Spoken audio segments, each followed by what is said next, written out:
It's a huge question to ask about Dr. Frank's contributions because they've been many, they've been varied.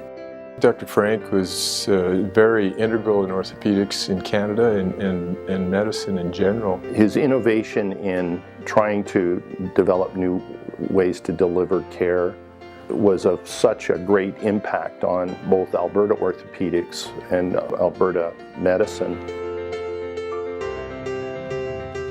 Cy Frank had a very deep interest in orthopedics. He was playing major junior baseball and he'd being scouted by the Major League Baseball teams. And I think even with a scout in the audience one day, he jumped up for a fly ball and wrecked his knees and his hopes to be a Major League Baseball player.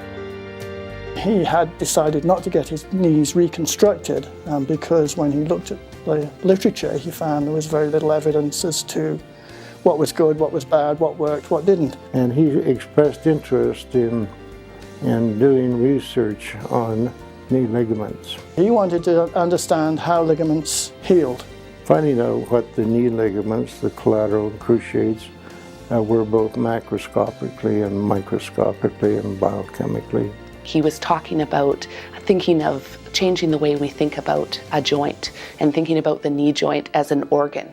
And it was just an entirely new way of thinking. He was uncanny that way in terms of his ability to understand things to a much higher level than most. He developed from there, from his laboratory research to doing some clinical research or health services research with helping lead the hip and knee arthroplasty initiative here in Calgary. He was the main instigator in developing the Alberta orthopedic program. Cy stood out as a leader in programs across the country. He had the respect of the entire orthopedic research community throughout the world.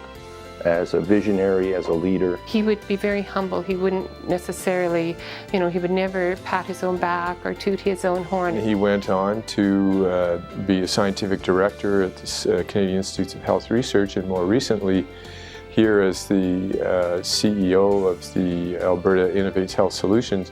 He was starting to get into towards health policy. So he was running the gamut. His dream was to make Calgary a world-class orthopedic research center. One of the great attributes that Cy had was the ability to put it all together, to form a plan, to get people behind that plan, but then to be able to implement the plan. He was quite willing to try completely new ideas about how to run the health system. He made changes that I think are going to be with us for perhaps ever in terms of the way we do things and the way that patients are looked after.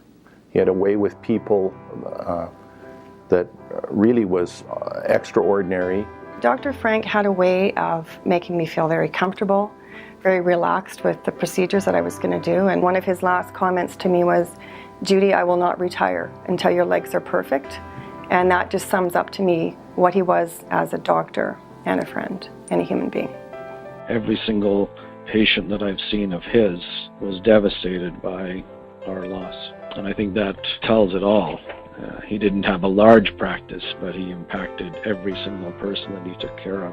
When you looked at Cy and he smiled, it was like there was so much going on in the man's mind, and yet he had this gentleness and kindness about him that was truly remarkable.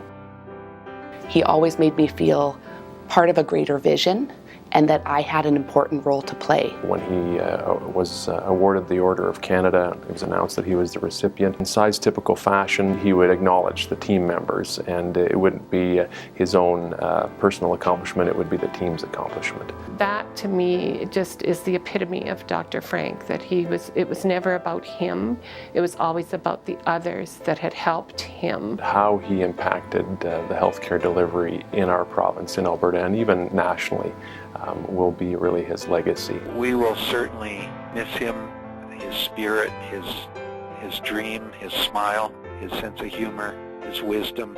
He was the best he could be, and he couldn't have done almost anything better in his life than what he achieved as a surgeon, as a a husband, as a father, and as a colleague and friend to many of us.